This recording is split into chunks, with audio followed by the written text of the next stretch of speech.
2 ശമൂവേലിന്റെ പുസ്തകം 19-ാം അധ്യായം.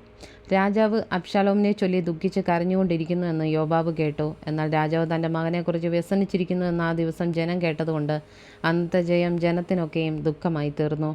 ആകയാൽ യുദ്ധത്തിൽ തോറ്റിട്ട് നാണിച്ച് ഒളിച്ചു വരും പോലെ ജനം അന്ന് പട്ടണത്തിലേക്ക് ഒളിച്ചു കടന്നു.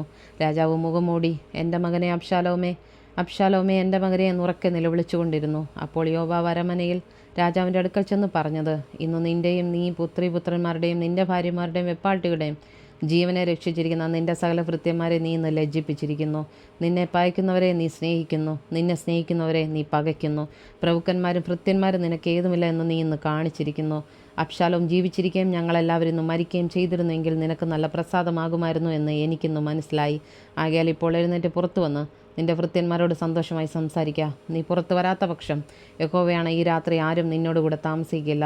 അത് നിന്റെ ബാല്യം മുതൽ ഇതുവരെ നിനക്ക് ഭവിച്ചിട്ടുള്ള സകല അനർത്ഥത്തെക്കാളും വലിയ അനർത്ഥമായി തീരും. അങ്ങനെ രാജാവ് എഴുന്നേറ്റ് പടിവാതിൽക്കലിരുന്നു. രാജാവ് പടിവാതിൽക്കൽ ഇരിക്കുന്നെന്ന് ജനത്തിനെല്ലാം അറിവ് കിട്ടി. സകല ജനവും രാജാവിന് മുൻപിൽ വന്നു. ഇസ്രായേലിയർ തങ്ങളുടെ വീടുകളിലേക്ക് ഓടിപ്പോയിരുന്നു. എല്ലാ ഇസ്രായേൽ ഗോത്രങ്ങളുമുള്ള ജനമൊക്കെയും തമ്മിൽ തർക്കിച്ചു. രാജാവ് നമ്മെ ശത്രുക്കളുടെ കയ്യിൽ നിന്ന് രക്ഷിച്ചു, ഫെലിസ്ത്യരുടെ കയ്യിൽ നിന്ന് നമ്മെ വിടുവിച്ചത് അവൻ തന്നെ. ഇപ്പോഴോ അബ്ശാലോം നിമിത്തം അവൻ നാട് വിട്ട് ഓടിപ്പോയിരിക്കുന്നു. നമുക്ക് രാജാവായി അഭിഷേകം ചെയ്തിരുന്ന അബ്ശാലോമോ പടയിൽ പട്ടുപോയി. ആകയാൽ രാജാവിനെ തിരികെ കൊണ്ടുവരുന്ന കാര്യത്തിൽ നിങ്ങൾ അനങ്ങാതിരിക്കുന്നത് എന്തെന്ന് പറഞ്ഞു. അനന്തരം ദാവീദ് രാജാവ് പുരോഹിതന്മാരായ സാദോക്കിൻ്റെ അബ്യാഥാറിൻ്റെ അടുക്കൽ ആളയച്ച് പറയിച്ചതെന്തെന്നാൽ, നിങ്ങൾ യെഹൂദാ മൂപ്പന്മാരോട് പറയേണ്ടത്, രാജാവിനെ അരമനയിലേക്ക് തിരികെ കൊണ്ടുവരുന്ന കാര്യത്തിൽ നിങ്ങൾ പിൻപന്മാരായി നിൽക്കുന്നത് എന്ത്? രാജാവിനെ അരമനയിലേക്ക് തിരികെ കൊണ്ടുവരുന്ന കാര്യത്തിൽ എല്ലാ ഇസ്രായേലിൻ്റെ സംസാരം അവൻ്റെ അടുക്കൽ എത്തിയിരിക്കുന്നു. നിങ്ങൾ എൻ്റെ സഹോദരന്മാർ, എൻ്റെ അസ്ഥിമാംസവുമല്ലോ. രാജാവിനെ മടക്കി വരുത്തുന്ന കാര്യത്തിൽ നിങ്ങൾ പിമ്പരായി നിൽക്കുന്നത് എന്ത്? നിങ്ങൾ അമാസയോട്, നിങ്ങൾ എൻ്റെ അസ്ഥിമാംസവുമല്ലോ. നീ യോവാബിന് പകരം എപ്പോഴും എൻ്റെ മുമ്പിൽ സേനാപതിയായിരിക്കുന്നില്ല എങ്കിൽ ദൈവം തക്കവണ്ണോ അധികം എന്നോട് ചെയ്യട്ടെ എന്ന് പറഞ്ഞു. ഇങ്ങനെ അവൻ സകല യഹൂദാ പുരുഷന്മാരുടെയും ഹൃദയം ഒന്നുപോലെ ആകർഷിച്ചു. ആകയാൽ അവർ, നീയും നിൻ്റെ സകല ഭൃത്യന്മാരും മടങ്ങി വരീനെന്ന് രാജാവിൻ്റെ അടുക്കൽ പറഞ്ഞയച്ചു. അങ്ങനെ രാജാവ് മടങ്ങി യോർദാങ്കിലെത്തി. രാജാവിനെ എതിരേറ്റ് യോർദാൻ കടത്തിക്കൊണ്ട് പോരേണ്ടതിന് യഹൂദാ പുരുഷന്മാർ ഗിൽഗാലിൽ ചെന്നു. ബഹൂരീമിലെ ബെന്യാമീനായ ഗേരയുടെ മകൻ ശിമെയിയും യഹൂദാ പുരുഷന്മാരോടുകൂടെ ദാവീദ് രാജാവിനെ എതിരേൽപ്പാൻ ബന്ധപ്പെട്ട് ചെന്നു. അവനോടുകൂടെ 1000 ബെന്യാമീനരും ശൗലിൻ്റെ ഗ്രഹവിചാരകനായ സീബയും അവൻ്റെ 15 പുത്രന്മാരും 20 ഭൃത്യന്മാരും ഉണ്ടായിരുന്നു. അവർ രാജാവ് കാണുക യോർദാൻ കടന്നു ചെന്നു. രാജാവിൻ്റെ കുടുംബത്തെ ഇക്കരെ കടത്തേണ്ടതിനും അവൻ്റെ ഇഷ്ടം പോലെ ചെയ്യേണ്ടതിനും ചങ്ങാടം അക്കരെ ചെന്നിരുന്നു. അപ്പോൾ ഗേരയുടെ മകനായ ശിമെയി യോർദാൻ കടപ്പാൻ പോകുന്ന രാജാവിന് മുമ്പിൽ വീണ് രാജാവിനോട്, എൻ്റെ യജമാനൻ എൻ്റെ കുറ്റം എനിക്ക് കണക്കിടരുതേ. യജമാനായ രാജാവ് യെരൂശലേമിൽ നിന്ന് പുറപ്പെട്ട ദിവസം അടിയൻ ചെയ്ത ദോഷം രാജാവ് മനസ്സിൽ വയ്ക്കുകയും ഓർക്കുകയും വരുതേ. അടിയൻ പാപം ചെയ്തിരിക്കുന്നെന്നറിയുന്നു. അതുകൊണ്ട് ഇതാ യജമാനായ രാജാവിനെ എതിരേൽക്കേണ്ടതിന് ഇറങ്ങി വരുവാൻ യോസഫിൻ്റെ സകല ഗൃഹത്തിലും വെച്ച് അടിയൻ ഇന്ന് മുമ്പനായി വന്നിരിക്കുന്നെന്ന് പറഞ്ഞു. എന്നാറേ സെരൂയയുടെ മകനായ അബീഷായി യഹോവയുടെ അഭിഷിക്തനെ ശപിച്ചിരിക്കുന്ന ശിമെയി അതുനിമിത്തം മരണശിക്ഷ അനുഭവിക്കേണ്ടയോ എന്ന് ചോദിച്ചു.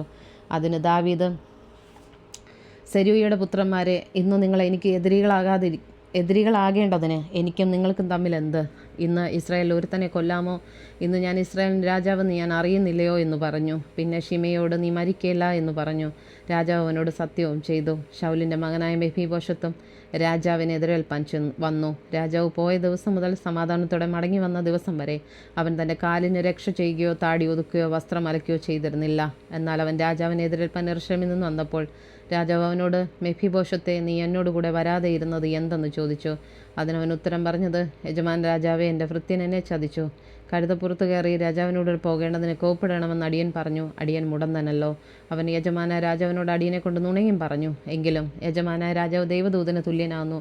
തിരുമനസ്സിലെ ഇഷ്ടം പോലെ ചെയ്തു കൊള്ളുക. യജമാനായ രാജാവിന് മുമ്പാകെ അടിയൻ്റെ പ്രതിഭവനമൊക്കെ മരണയോഗ്യരായിരുന്നു. എങ്കിലും അടിയനെ അവിടുത്തെ മേശയെങ്കിൽ ഭക്ഷിക്കുന്നവരുടെ കൂട്ടത്തിലാക്കി. രാജാവിനോട് ആവലാതി പറവാൻ അടിയൻ ഇനി എന്ത് അവകാശമുള്ളൂ? രാജാവ് അവനോട്, നീ നിൻ്റെ കാര്യം ഇനി അധികം പറയുന്നത് എന്തിന്? നീയും സീബയും നിലം പകുത്തെടുത്തു കൊള്ളുവീനെന്ന് ഞാൻ കൽപ്പിക്കുന്നെന്ന് പറഞ്ഞു. മെഫീബോശത്ത് രാജാവിനോട്, അല്ല, അവൻ തന്നെ മുഴുവനായും എടുത്തുകൊള്ളട്ടെ. യജമാനായ രാജാവ് സമാധാനത്തോടെ അരമനയിൽ എത്തിയിരിക്കുന്നുവല്ലോ എന്ന് പറഞ്ഞു. ഗിലെയാദിനായ ബർസില്ലായിയും രോഗലീമിൽ നിന്ന് വന്നു. രാജാവിനെ യോർദാനകരെ കടത്തി യാത്രയപ്പാൻ അവനോടുകൂടെ യോർദാൻ കടന്നു. ബർസില്ലായിയോ 80 വയസ്സുള്ള ഒരു വയോധികനായിരുന്നു. രാജാവ് മഹാനവമിയിൽ പാർത്തിരുന്ന കാലത്ത് അവൻ ഭക്ഷണ സാധനങ്ങൾ അയച്ചു കൊടുത്തു. അവൻ മഹാധനികനായിരുന്നു. രാജാവ് ബർസില്ലായിയോട്, എന്നോടുകൂടെ പോരുക, ഞാൻ നിന്നെ യെരൂശലേമിൽ എൻ്റെ അടുക്കൽ പാർപ്പിച്ച് രക്ഷിക്കുമെന്ന് പറഞ്ഞു. ബർസില്ലായി രാജാവിനോട് പറഞ്ഞു എന്തെന്നാൽ, ഞാൻ രാജാവിനോടുകൂടെ യെരൂശലേമിൽ വരുന്നത് എന്തിന്? ഞാൻ ഇനി എത്ര നാൾ ജീവിച്ചിരിക്കും?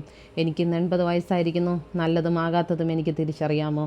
ഭക്ഷണപാനങ്ങളുടെ സ്വാദ് അടിയൻ അറിയാമോ? സംഗീതക്കാരുടെയും സംഗീതക്കാരത്തികളുടെയും സ്വരം ഇനി കേട്ട് രസിക്കാമോ? അടിയൻ യജമാനായ രാജാവിന് ഭാരമായി തീരുന്നത് എന്തിന്? അടിയൻ രാജാവിനോടുകൂടെ യോർദാൻ കടപ്പാനേ വിചാരിച്ചുള്ളൂ.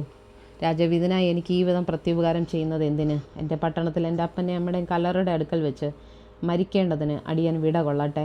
എന്നാൽ നിന്റെ ദാസനായ കിംഹാം ഇതാ, അവൻ യജമാനായ രാജാവിനോടുകൂടെ പോരട്ടെ. നിനക്ക് പ്രസാദമായത് അവന് ചെയ്തു കൊടുത്താലും. അതിന് രാജാവ്, കിംഹാം എന്നോടുകൂടെ പോരട്ടെ. നിന്റെ ഇഷ്ടപ്രകാരം ഞാൻ അവന് ചെയ്തു കൊടുക്കാം. നീ എന്നോട് ആവശ്യപ്പെടുന്നതൊക്കെയും ഞാൻ നിനക്കായി ചെയ്യുമെന്ന് പറഞ്ഞു. പിന്നെ സകല ജനവും യോർദാൻ കടന്നു. രാജാവ് യോർദാൻ കടന്ന ശേഷം ബർസില്ലായെ ചുംബനം ചെയ്ത് അനുഗ്രഹിച്ചു. അവൻ സ്വദേശത്തേക്ക് മടങ്ങിപ്പോയി. രാജാവ് ഗിൽഗാലിൽ ചെന്ന് കിംഹാം അവനോടുകൂടെ പോയി. യഹൂദ ജനമൊക്കെയും ഇസ്രായേൽ ജനം പാതിയും കൂടെ രാജാവിനെ ഇക്കരെ കൊണ്ടുവന്നു. അപ്പോൾ ഇസ്രായേൽ പുരുഷന്മാരൊക്കെയും രാജാവിൻ്റെ അടുക്കൽ വന്ന് രാജാവിനോട്, ഞങ്ങളുടെ സഹോദരന്മാരെ യഹൂദ പുരുഷന്മാർ രാജാവിനെയും അവൻ്റെ കുടുംബത്തെയും ദാവീദിൻ്റെ സകല പരിചാരകന്മാരെയും മോഷ്ടിച്ചു കൊണ്ടുവന്നു യോർദാൻ കടത്തിയത് എന്തെന്ന് പറഞ്ഞു. അതിന് യഹൂദ പുരുഷന്മാരൊക്കെയും ഇസ്രായേൽ പുരുഷന്മാരോട്, രാജാവ് ഞങ്ങളുടെ അടുത്ത ചാർച്ചക്കാരനാക കൊണ്ട് തന്നെ അതിന് നിങ്ങൾ കോപിക്കുന്നത് എന്തിന്? ഞങ്ങൾ രാജാവിൻ്റെ വക വല്ലതും തിന്നുവോ? അവൻ ഞങ്ങൾക്ക് വല്ല സമ്മാനവും തന്നുവോ എന്ന് ഉത്തരം പറഞ്ഞു. ഇസ്രായേൽ പുരുഷന്മാർ യഹൂദ പുരുഷന്മാരുടെ, രാജാവിങ്കൽ ഞങ്ങൾക്ക് 10 ഓഹരിയുണ്ട്. ദാവീദിങ്കൽ ഞങ്ങൾക്ക് നിങ്ങളെക്കാൾ അധികം അവകാശവുമുണ്ട്. നിങ്ങൾ ഞങ്ങളെ ധിക്കരിച്ചത് എന്ത്? ഞങ്ങളുടെ രാജാവിനെ തിരികെ കൊണ്ടുവരേണ്ടതിന് ഞങ്ങളല്ലയോ ആദ്യം പറഞ്ഞതെന്ന് ഉത്തരം പറഞ്ഞു. എന്നാൽ യഹൂദ പുരുഷന്മാരുടെ വാക്ക് ഇസ്രായേൽ പുരുഷന്മാരുടെ വാക്കിനേക്കാൾ അധികം കഠിനമായിരുന്നു.